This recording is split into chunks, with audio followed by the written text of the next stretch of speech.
Corona जैसा बीमारी है, ये जो है ना कोरोना हो गया। जैसे मान लो देखो ये सब सर्दी बुखार है, पहले समझो ये जो बीमारी तुम लोग देख रहे हो ना, ये सर्दी खांसी सब है, सर्दी खांसी मलेरिया, ये सब आराम से इलाज हो जाता है इस सब का। लेकिन ये जो पियरका वाला देख रहा है, ये कोरोना है। कोरोना का बीमारी के लिए बहुत मेहनत करना पड़ा लोगों को, देख रहा सरकार को, देखो वैक्सीन बनवाना पड़ा। तो ये वाला हाँ, ये सब सर्दी खांसी मलेरिया ये सब का 5-10 रुपया में गोटी खाओगे ठीक हो जाएगा। बात समझ में आ गया? तो पहले बीमारी समझ लो। बीमारी तुमको 2 तरह का दिखा दिए हैं, बोलेगा ही नहीं, कैसे समझोगे बेहुदों? मतलब इसका इलाज अलग से करेंगे, इसका ढंग से इलाज। G2S का उल्टा S2G, हाँ बिल्कुल, लाइबिलिटी का उल्टा अगर एसेट हो सकता है मेरे गधों, तो G2S का उल्टा S2G क्यों नहीं हो सकता है बताओ?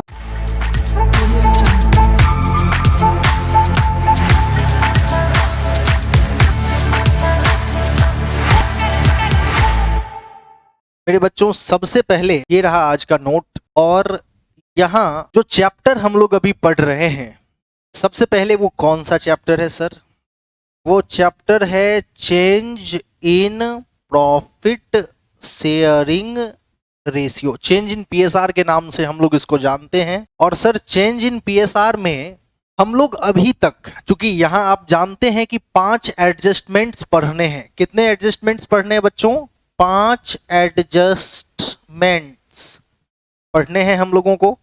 और इस 5 एडजस्टमेंट्स में सबसे पहला एडजस्टमेंट जो हम लोगों ने पढ़ा, उसका नाम क्या था? उसका नाम था रेशियो। रेशियो डन हो गया हम लोगों का। जी सर रेशियो डन हो गया।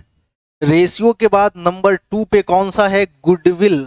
और सर दूसरा एडजस्टमेंट जो हम लोगों का है गुडविल, वो भी डन हो गया। हाँ मेरे बच्चों ये भी डन हो गया।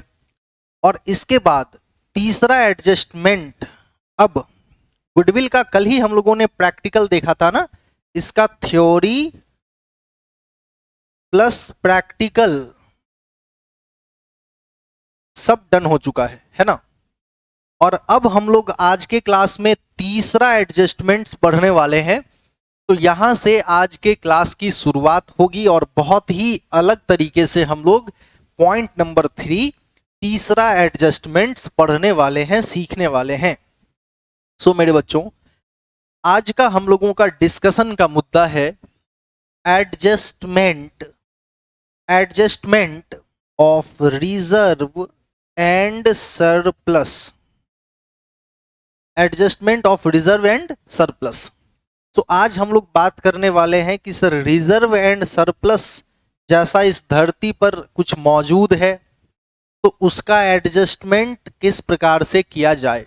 अब मेरे बच्चों मैंने क्या किया है, बहुत ही आराम से आप लोगों को समझ में आए, इसीलिए हमने रिजर्व एंड सरप्लस को एक नाम दिया, और वो नाम है बीमारी। रिजर्व एंड सरप्लस को क्या नाम दिया मेरे बच्चों? बीमारी। कोरोना नहीं, लेकिन बीमारी। मेरे बच्चों रिजर्व एंड सरप्लस को क्या नाम दिया? बीमारी का नाम दिया। और मेरे बच्चों आपको बहुत अच्छे से समझ में आए, इसीलिए एडजस्टमेंट को हम लोगों ने नाम दिया दवाई। एडजस्टमेंट का मतलब क्या हो गया? दवाई। आप एक तरह से कह सकते हो कि सर ये रिजर्व एंड सरप्लस कोरोना है और ये एडजस्टमेंट उसकी वैक्सीनेशन की जा रही है, वैक्सीन है, उसकी दवाई है। अब मेरे बच्चों ये बीमारी और दवाई, यानी कि अगर हम बीमारी को सीख लें, 2 मुद्दों में ये टॉपिक बटा हुआ है। मतलब अपने KCC के तरीके से अगर आप जाएंगे तो आपको ये जो टॉपिक है, ये जो एडजस्टमेंट है, इसे 2 भागों में तोड़ करके समझना है। एक बार आपको कंप्लीट फोकस करनी है कहां पर? बीमारियों को समझने पर, यानी रिजर्व एंड सरप्लस दुनिया में कितने तरीके के एग्जिस्ट करते हैं। पहले पूरा का पूरा डिस्कशन इस पे होगा कि रिजर्व एंड सरप्लस कितने तरह के हैं। फिर उसके बाद हम बात कर रहे हैं एडजस्टमेंट। मेरे बच्चों एडजस्टमेंट का मतलब होता है दवाई। यहां पे हम बीमारी के दवाई के ऊपर बात कर रहे हैं कि आखिर इसकी दवाई कैसे है, यानी इसका इलाज क्या है। दवाई का मतलब यहां पे क्या है? दवाई का मतलब इलाज। तो 2 भागों में बात हम लोग करेंगे। एक रिजर्व एंड सरप्लस क्या है, पहले उसको डिटेल में जाकर सीखेंगे, और फिर उसका इलाज कैसे किया जाता है उसके ऊपर हम लोग बातचीत करेंगे। सो मेरे बच्चों ये बताओ कि क्या यहां तक adjustment of reserve and surplus, यहां तक जो मैंने हेडिंग बनाया, ये समझ में आ गया आप लोगों को? रिजर्व एंड सरप्लस को क्या कहेंगे, आप दिमाग में बैठा लीजिए, दिमाग में बैठा लीजिए। आप किसी भी तरीके से पढ़े हो, किसी भी तरीके से, कैसे भी बुक से नहीं पढ़े हो, जो भी है, आप जीरो लेवल पे आ जाएं और आराम से आप देखें, आज के बाद आप कभी जीवन में नहीं भूलने वाले हैं, इस बात की पूरी गारंटी, जीवन में कभी नहीं भूल पाओगे। लेकिन आपको पहले समझना है कि रिजर्व एंड सरप्लस को हम क्या नाम दे रहे हैं, बीमारी, और एडजस्टमेंट्स को क्या नाम दे रहे हैं, दवाई, इलाज। सो मेरे बच्चों, सबसे पहला सवाल ये है कि सर ये जो रिजर्व एंड सरप्लस है, यह बीमारी कैसा होता है, यानी रिजर्व्स कितने तरह के होते हैं, आखिर बीमारियां तो बहुत अलग अलग तरह की होती है, तो यह बीमारी जो है वह कितने प्रकार की होती है, पहले इसको हम लोग समझेंगे और तब इसका हम लोग इलाज करेंगे। तो आओ बच्चों, मैं तुम्हें सबसे पहले दिखाता हूं बीमारियों का हब, कहां पे है बीमारी, सब बीमारी कहां मिलेगा तुमको, वैरायटी वैरायटी का जो बीमारी सब है वो सब तुम लोगों को मिलेगा कहां। तो मेरे बच्चों, वैरायटी वैरायटी का जो बीमारी है वो सब तुमको मिलेगा बैलेंस शीट में। कहां मिलेगा मेरे बच्चों, बैलेंस शीट में। अब ध्यान से समझ, यानी कि जितने भी रिजर्व्स एंड सरप्लस हैं उन सब का लोकेशन कहां है, बैलेंस शीट में। सबके सब कहां मिलेंगे, बैलेंस शीट में मिलेंगे। तो अब ये रहा तुम लोगों के सामने बैलेंस शीट, ये हम लोगों ने बना लिया बैलेंस शीट, और इसी में सारे के सारे बीमारी तुमको मिल जाएंगे। ये बैलेंस शीट का लायबिलिटी साइड, लायबिलिटी साइड, और ये बैलेंस शीट का एसेट साइड। देखो, दो बातें हैं इस एडजस्टमेंट्स में मेरे बच्चों, दो बातें हैं। सबसे पहले हम लोग समझ रहे हैं बीमारी, दो ही बातें, मतलब इसको तुम ज्वाइंट करके मत समझना वरना कंफ्यूज कर जाओगे।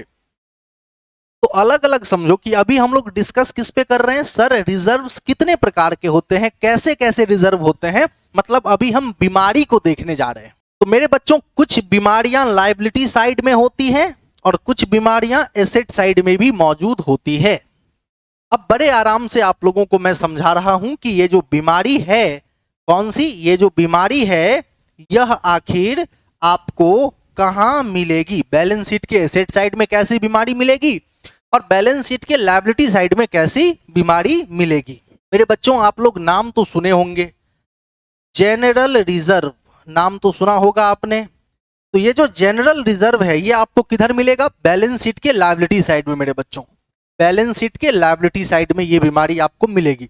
तो एक बीमारी का नाम हो गया जनरल रिजर्व। मेरे बच्चों, जब आप सवाल सॉल्व करेंगे तो आज के बाद आप जब भी सवाल में आगे जब आप जाओगे ना आने वाले टॉपिक में, तो आपको बैलेंस शीट दे देगा और बैलेंस शीट में आपको जनरल रिजर्व दिखेगा। तो आप सबसे पहले समझ लेना कि अच्छा अच्छा सर, इसका जिक्र पहले कर चुके हैं, यह बीमारी है और इसका इलाज बहुत जरूरी है। ठीक है, जनरल रिजर्व हो सकता है, इसके अलावे रिजर्व फंड हो सकते हैं, रिजर्व फंड हो सकते हैं, इसके अलावे कंटिंजेंसी रिजर्व, कंटिंजेंसी रिजर्व हो सकता है। ये तमाम बीमारियां हैं। आपने एक और नाम सुना होगा, पीएल अकाउंट का क्रेडिट बैलेंस, नाम सुना है क्या, पीएल अकाउंट का क्रेडिट बैलेंस, जिसको एक्यूमुलेटेड प्रॉफिट भी बोलते हैं, जिसको हम क्या बोलते हैं, एक्यूमुलेटेड प्रॉफिट। मेरे बच्चों, पहले रिजर्व सीखोगे तब ना उसका एडजस्टमेंट करोगे।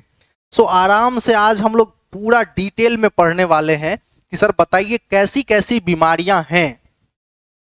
तो मेरे बच्चों, ये कुछ बीमारियां लायबिलिटी साइड में हो सकती हैं और कुछ बीमारियां एसेट साइड में भी हो सकती है। जैसे अब देखो, पीएल अकाउंट का अगर क्रेडिट बैलेंस होगा तो वह लायबिलिटी साइड में होगा मेरे बच्चों। लेकिन अगर यही पीएल अकाउंट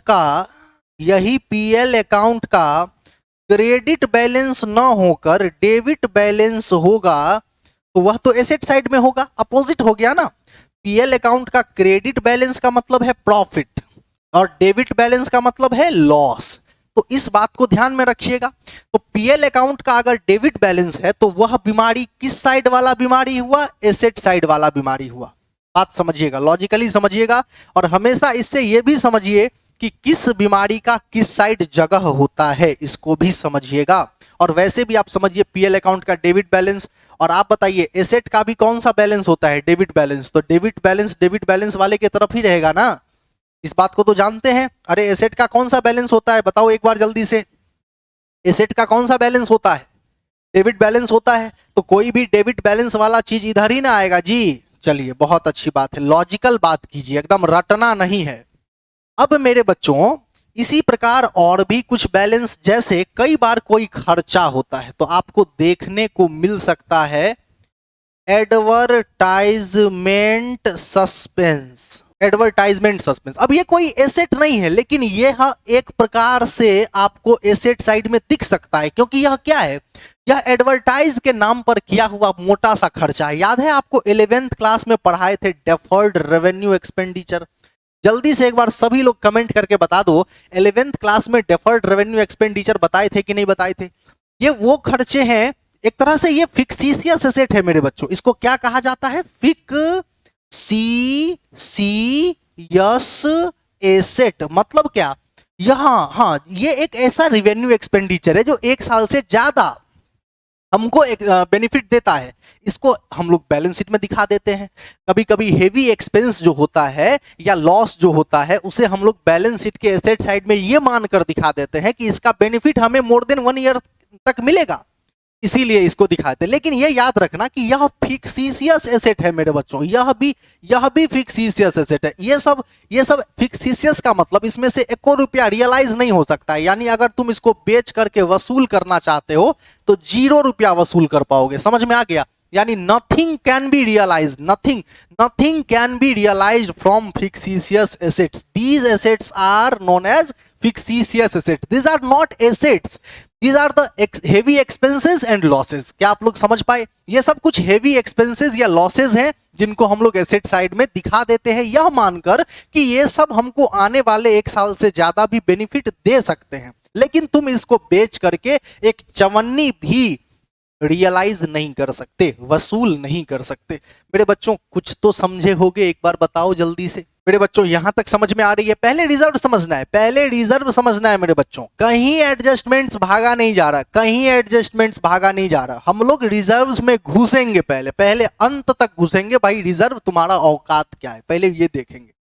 अब देखो एडवर्टाइजमेंट सस्पेंस हो सकता है, इसके अलावे कई बार तुमको देखने को मिल सकते हैं मिसलेनियस एक्सपेंडिचर।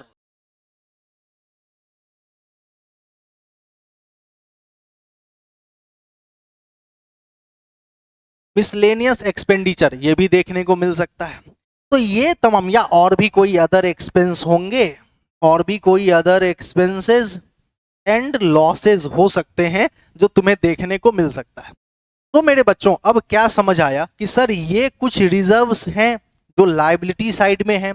यानी हम लोग बीमारी को देख रहे थे तो हमको पता चला कि कुछ बीमारी सब लायबिलिटी साइड में रहेगा और कुछ बीमारी एसेट साइड में रहेगा।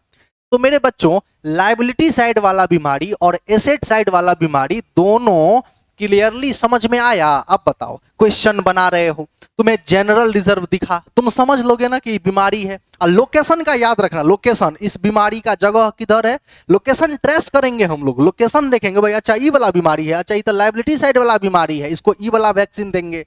अच्छा पीएल अकाउंट का डेबिट बैलेंस वाला बीमारी है, अच्छा ये तो एसेट साइड वाला बीमारी है, इसको ई वाला वैक्सीन देंगे। अच्छा रिजर्व फंड मिल गया है, अच्छा कंटिजेंसी रिजर्व मिल गया, इसको इस साइड वाला बीमारी है तो इसको दूसरा वैक्सीन देंगे। तो बीमारी का जो जगह है उसको ध्यान में रखना है, तब हम उसको वैक्सीन दे सकते हैं, मतलब उसका दवाई दे सकते हैं, इलाज कर सकते हैं। तो बीमारी का जगह ध्यान में रखना है। इसीलिए गौर से देख लो क्या क्या बोले हैं, general reserve, reserve fund, contingency reserve और पीएल अकाउंट का डेबिट बैलेंस। कभी भी फ्री टाइम में किसी रफ पे एक बार लिख देना कि अच्छा विजुअलाइज करके देखना। आज क्लास कर रहे थे, हाँ तो सर बैलेंस शीट पढ़ा रहे थे, बैलेंस शीट में लायबिलिटी साइड में कौन कौन सा रिजर्व था, अच्छा general reserve, reserve fund, contingency reserve और पीएल अकाउंट का क्रेडिट बैलेंस। तो इस प्रकार से याद करना, याद करने की कोशिश करना। इसी प्रकार एसेट साइड में क्या था, तो पीएल अकाउंट का डेबिट बैलेंस, खर्चा सब था। क्या सब था बच्चों? खर्चा सब था। तो इस प्रकार से हो गया। मेरे बच्चों लगभग 90% बीमारी यही होते हैं, मतलब 90% जो आज के डेट में लोग बीमार है वो इन्हीं बीमारियों से है। लेकिन 10% कुछ विशेष बीमारी सब है। 10% कैसा बीमारी सब है मेरे बच्चों? कुछ विशेष बीमारी सब। तो विशेष वाला बीमारी जो है उसको हम कलर चेंज करके तुमको लिखवाते हैं।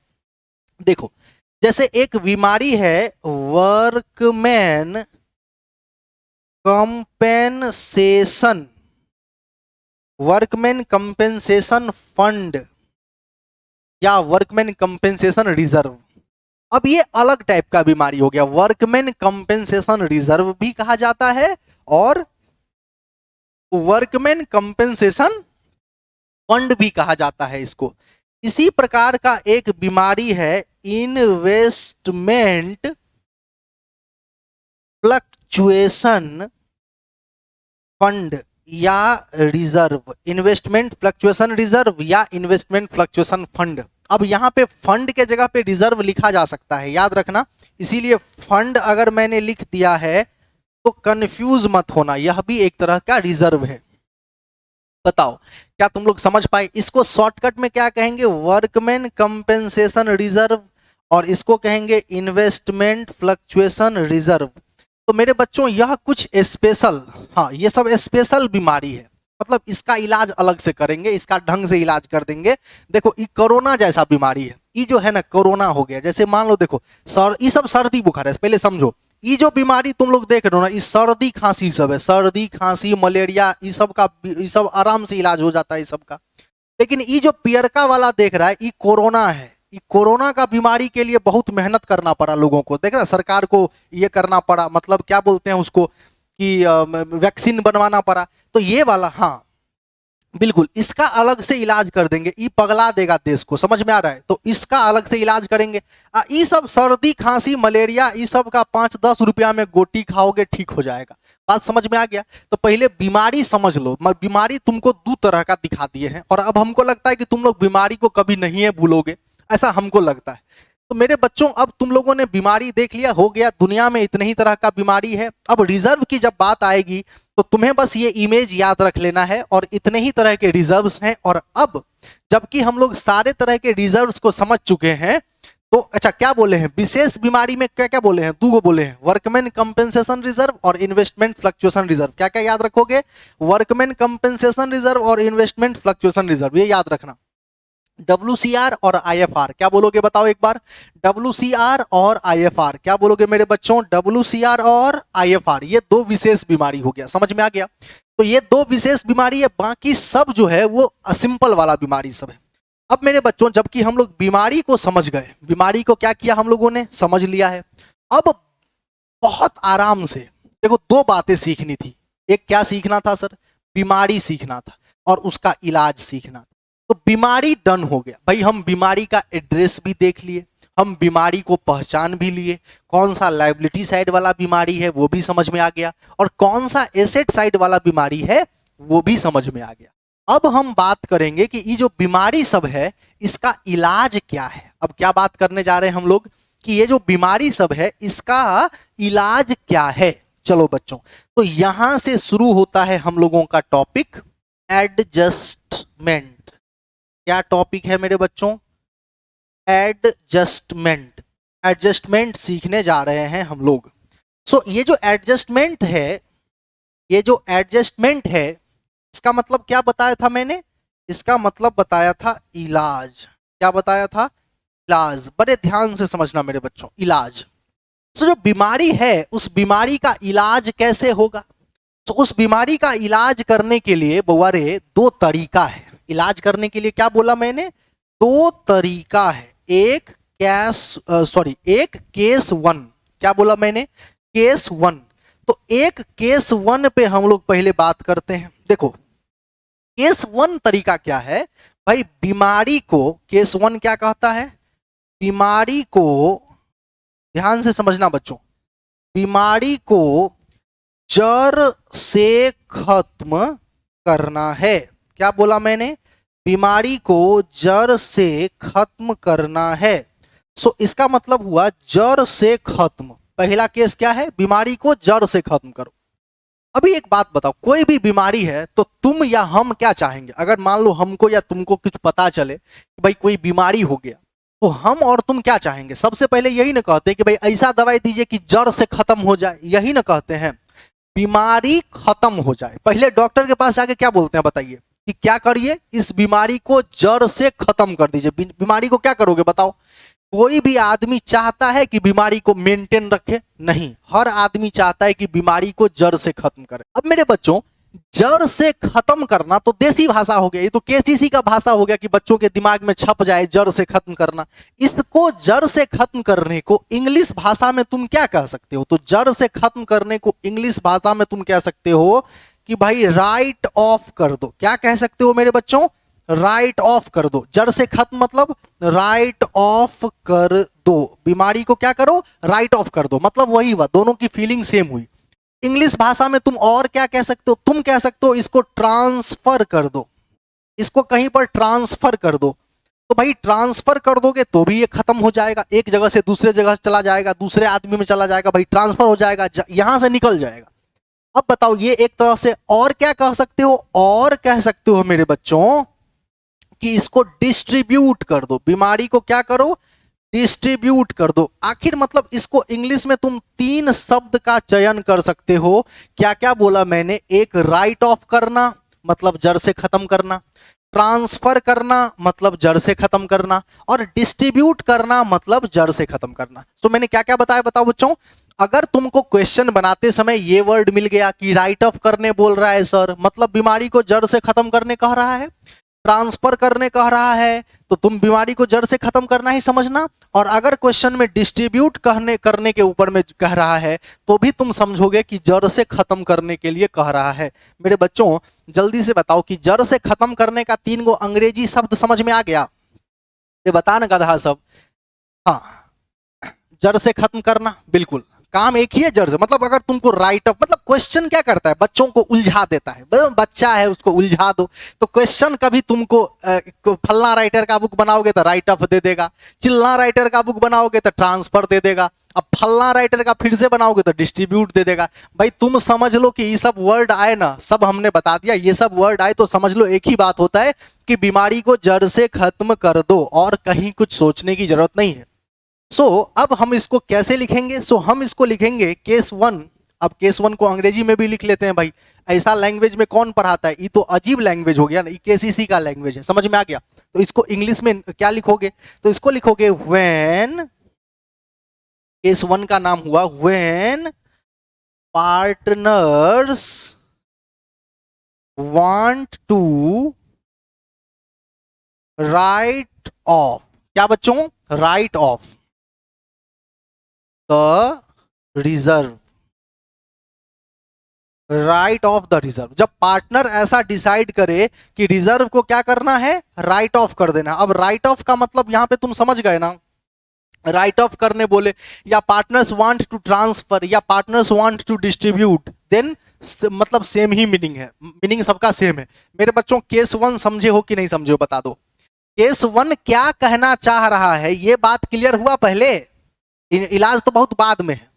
केस 1 क्या कहना चाह रहा है ये पहले तुम लोग समझ गए, बहुत अच्छी बात। केस 1 क्या कहना चाहा ये तुम लोग समझ गए। तो मेरे बच्चों अब एंट्री करनी पड़ेगी। तो एंट्री करने के लिए सबसे पहले हम लोग बनाएंगे ए में बउआ रे सबसे पहले किसके लिए एंट्री करें? तो बउआ रे तुमने बीमारी को कैसे देखा था? एक लायबिलिटी साइड में और कुछ एसेट साइड में। तो फॉर लायबिलिटी साइड क्या लिखा मैंने? For liability side reserve. जो रिजर्व्स लायबिलिटी साइड में थे उनके लिए हम क्या करेंगे? बच्चों तुम लोगों के पास बुद्धि है क्या? बुद्धि? हाँ सर बुद्धि तो है। तो लायबिलिटी का कौन सा बैलेंस होता है गधों? सर लायबिलिटी का क्रेडिट बैलेंस होता है।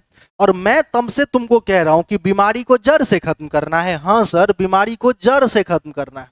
तो तुम ही लोग बताओ कि जिसका क्रेडिट बैलेंस होगा उसको खत्म करने के लिए क्या करोगे? बोले नहीं रहा है, बोलेगा ही नहीं, कैसे समझोगे बेहुदों? जिसका क्रेडिट बैलेंस है उसको खत्म करने के लिए डेबिट करना पड़ेगा। सो सिंपली मेरे बच्चों जो भी रिजर्व था, रिकॉल कर कि बैलेंस शीट के लायबिलिटी साइड में कौन कौन सा रिजर्व था। रिकॉल नहीं हो पा रहा है तो मैं बताता हूं। जनरल रिजर्व था मेरे बच्चों, याद करो जनरल रिजर्व था। हाँ सर याद आया, जनरल रिजर्व था। मेरे बच्चों रिजर्व फंड था, याद करो। हाँ सर रिजर्व फंड था मेरे बच्चों। उसके बाद PL account, profit and loss account का बैलेंस था। कौन सा बैलेंस था? याद करो सर, क्रेडिट बैलेंस था। ठीक है मेरे बच्चों, अब ये हो गया। इसके अलावा क्या था? कंटिंजेंसीज, कंटिंजेंसीज रिजर्व था। तो कंटिंजेंसीज रिजर्व को भी डेबिट कर दिया। और मेरे बच्चों इसको क्रेडिट किसको करना है, ये सारे रिजर्व्स तो हमने डेबिट कर दिया। हाँ, रिवेन्यू रिजर्व सब एक ही बात, जनरल रिजर्व रिवेन्यू रिजर्व सब एक ही चीज है। कोई भी नॉर्मल रिजर्व है वो सब इसी कैटेगरी में, मतलब ये सब सेम है। बुखार है, बुखार बीमारी मलेरिया छोटा मोटा बीमारी सब है, तो ये तमाम बीमारी, स्पेशल बीमारी दुइये गो है, तो बाकी सब छोटा मोटा बीमारी है। और इसको मेरे बच्चों अब क्रेडिट किसको करेंगे, तो all partners capital account, all partners capital account. तो मेरे बच्चों अब यहां पर इसको समझो कि ये हुआ क्या। सबसे पहले ये जो बीमारियां थी, इस बीमारियों का क्रेडिट बैलेंस था मेरे बच्चों। इस बीमारी का कौन सा बैलेंस था, क्रेडिट बैलेंस। तो खत्म करने के लिए इसे डेबिट कर दिया गया, ये तो पहले समझ गए, खत्म करने के लिए डेबिट किया गया। अब इसको खत्म किया गया, इसीलिए कहा जाता है कि हमने क्या किया, राइट ऑफ किया। हम तो अपना देसी भाषा केसीसी का भाषा में कहेंगे जड़ से खत्म किया, लेकिन पढ़े लिखे व्यक्ति की भाषा में जब बात करेंगे तो कहेंगे हमने इसे राइट ऑफ किया है। ठीक है, या ऐसे समझो कि ये सारे रिजर्व्स कहां चले गए, पार्टनर्स कैपिटल में चले गए। तो मैं पढ़े लिखे भाषा में इसको ट्रांसफर भी कह सकता हूं। तो मैं कहूंगा कि सारे रिजर्व ट्रांसफर हो गए। कहां ट्रांसफर हो गए, तो सभी पार्टनर के कैपिटल में ट्रांसफर हो गए, ये भी मैं कह सकता हूं। या मैं ये कह सकता हूं कि सभी पार्टनर के बीच में ये सारे रिजर्व बांट दिए गए। तो मैं एक और भाषा का प्रयोग कर सकता हूं कि सारे के सारे रिजर्व डिस्ट्रीब्यूट कर दिए गए। इसीलिए मैंने अंग्रेजी का 3 भाषा लिखा, राइट ऑफ कर दिए गए, ट्रांसफर कर दिए गए और डिस्ट्रीब्यूट कर दिए गए। मेरे बच्चों जल्दी बताओ, क्या तुम लोग समझ पाए, क्या मेरे बच्चों सब लोग समझ पाए इस बात को, सब लोग समझ पाए, वेरी गुड, बहुत अच्छी बात है। अब यहां पर ये समझो, जैसे ये वाला रिजर्व है, ये वाला रिजर्व है, ये वाला रिजर्व है, ये वाला, चारों रिजर्व हो गया और सभी पार्टनर्स के बीच में बांट दिया जाएगा। तो प्रश्न उठता है कि जब सर आप जब यहां सभी ऑल पार्टनर की बात कर रहे हैं, तो भाई जैसे ही एक से ज्यादा पार्टनर होगा तो फिर बंटवारे का रेशियो होना चाहिए ना, तो किस रेशियो में बांटिएगा, तो मेरे बच्चों यहां याद रखना ओल्ड रेशियो। अब तुम्हारे सामने यहां पर 2 ऑब्जेक्टिव का जवाब होगा। एक तुमसे पूछा जाएगा कि सभी रिजर्व्स को किसके बीच में बांटा जाता है, ओल्ड पार्टनर के बीच में, न्यू पार्टनर के बीच में, ऑल पार्टनर के बीच में। तो तुम्हारा जवाब होना चाहिए ऑल पार्टनर, ये एक ऑब्जेक्टिव में पूछेगा। दूसरा बोलेगा सभी रिजर्व्स को अगर बांटना है सभी पार्टनर के बीच में तो किस रेशियो का यूज किया जाता है, तो मेरे बच्चों बोलना ओल्ड रेशियो। तो इसको मैंने हाईलाइट कर दिया है, यहां पे ऑब्जेक्टिव छिपा हुआ है, इसीलिए जहां पे बहुत इंपॉर्टेंट पॉइंट होगा वहां मैं 2 कलर से हाईलाइट करता हूं, तो उसको याद रखना थोड़ा सा। मेरे बच्चों ये समझ में आ गया क्या आप लोगों को, एक बार सभी बच्चे बता देंगे। लायबिलिटी साइड वाले रिजर्व को समाप्त करना आया कि नहीं आप लोगों को, लायबिलिटी साइड वाला रिजर्व आप लोग समझे हैं कि नहीं समझे हैं, बहुत अच्छी बात है। सो यहां पे अब नैरेशन क्या लिखेंगे, सो नैरेशन लिखेंगे being all reserves are distributed है ना, among partners in their old profit sharing ratio, बस हो गया। सो एक बात बताओ, क्या हम लोगों ने लायबिलिटी साइड वाले रिजर्व्स को का काम कर लिया।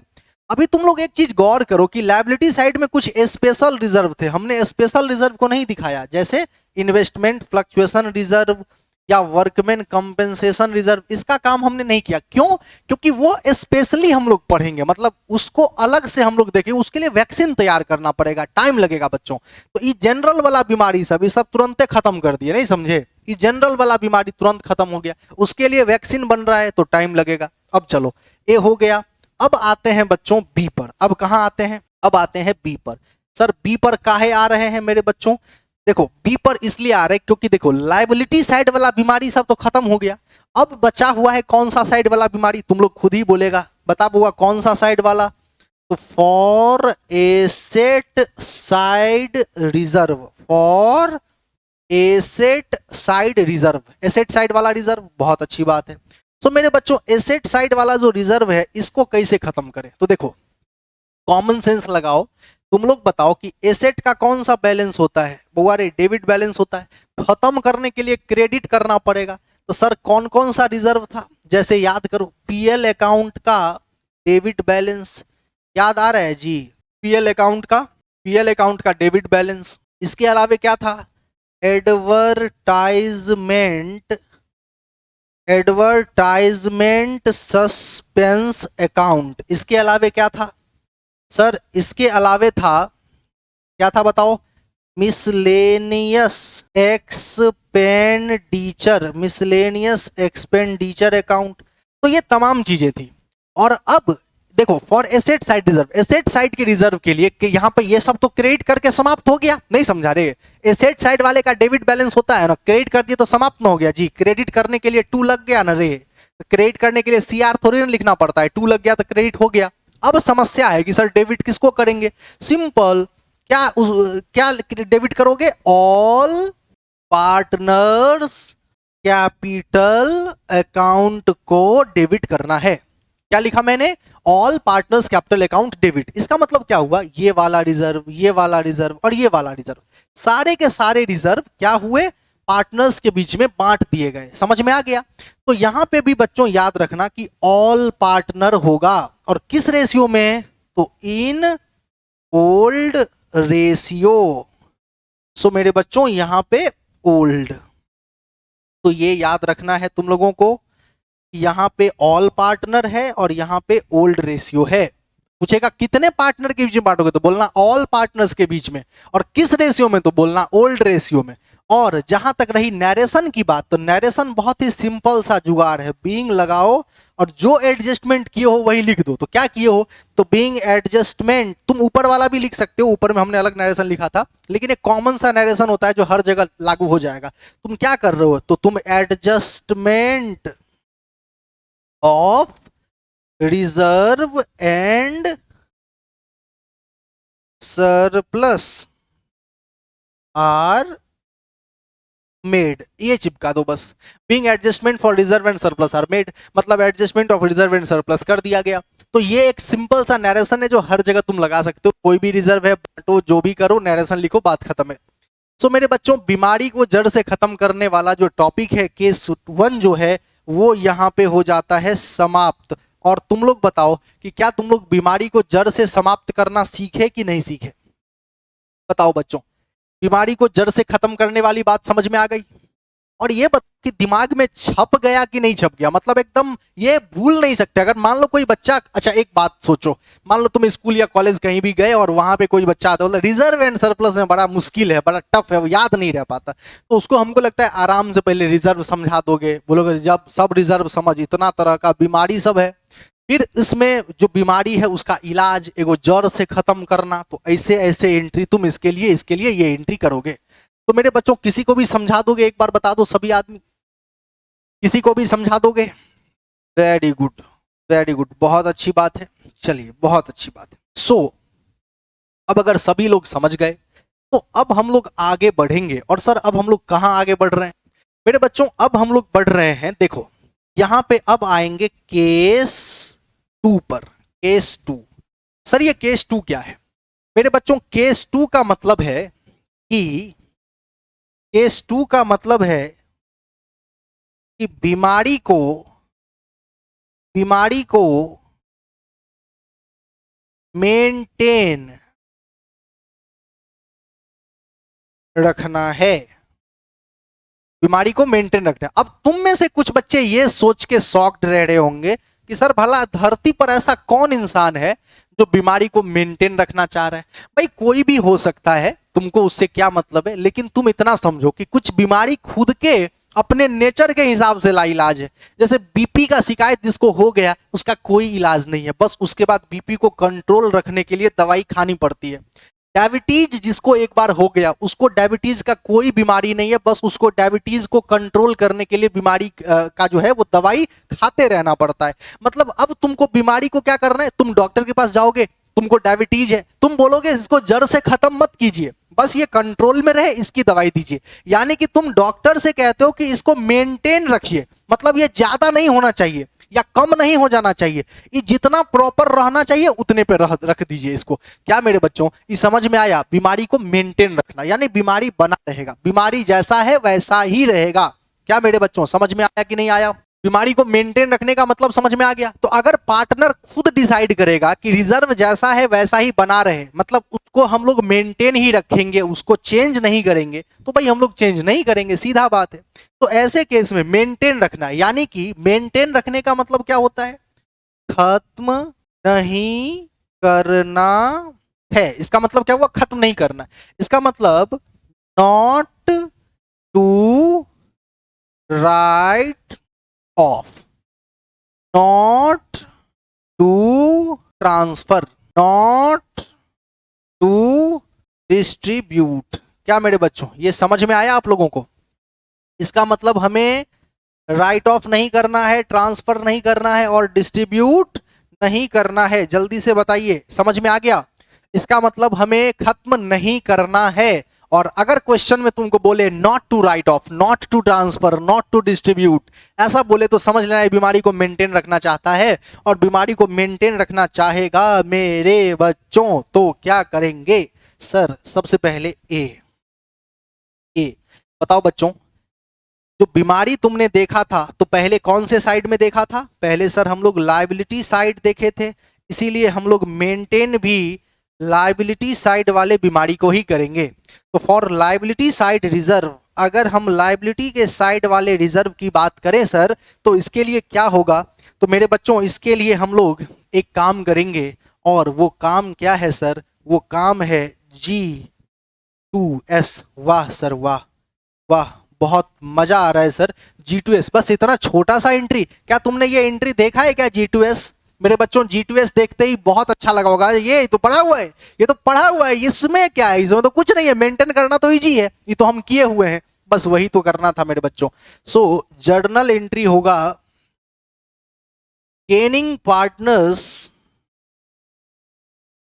Partners capital account debit, gaining partners capital account debit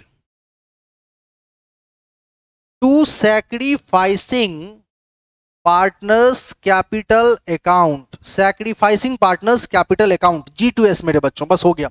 और नरेशन मैंने जो बोला वही चिपका देना, being adjustment for reserve and surplus are made, बस हो गया। तो मेरे बच्चों क्या तुम लोग G2S कर सकते हो क्या? क्या तुमने जिंदगी में कभी गेनिंग पार्टनर को डेबिट और सैक्रिफाइसिंग पार्टनर को क्रेडिट किया है क्या?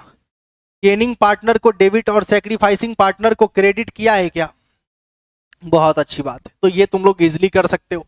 और अगर हम बात करें, ठीक है, लायबिलिटी साइड वाले बीमारी को मेंटेन रख लेंगे सर। अब कहां आ जाएं? अब आ जाते हैं मेरे बच्चों B, for asset side reserve. अगर हम बात करें एसेट साइड वाले रिजर्व की, तो एसेट साइड वाले रिजर्व के लिए मेरे बच्चों ध्यान से सुन लो, S2G, बस। अरे वाह सर, सर सच में मजा आ गया, इतना सिंपल।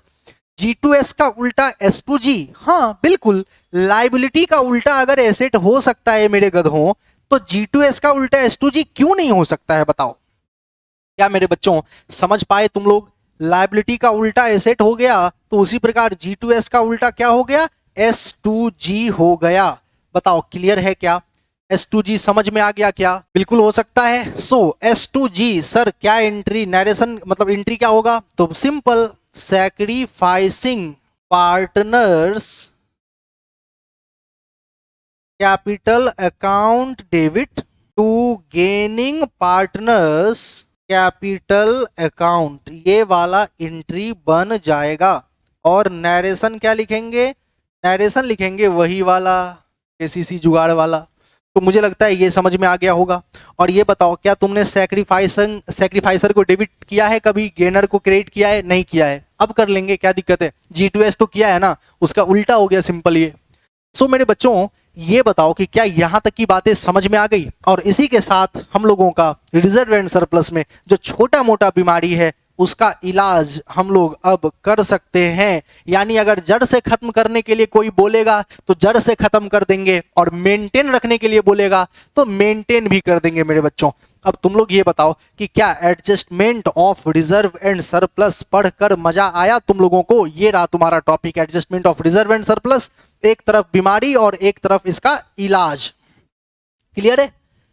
वेरी गुड, बहुत अच्छी बात है। तो बीमारी और दवाई हम लोगों का आज खत्म हो गया। मतलब अब कल हम लोग कुछ क्वेश्चंस देखने वाले हैं, या होगा तो जो वैक्सीन अगर कल तैयार हो जाएगा तो कल विशेष वाला बीमारी को ही निपटा देंगे। समझ में आ गया? चलिए इसी के साथ हम अपने मुद्दे को यहाँ पे विराम देते हैं।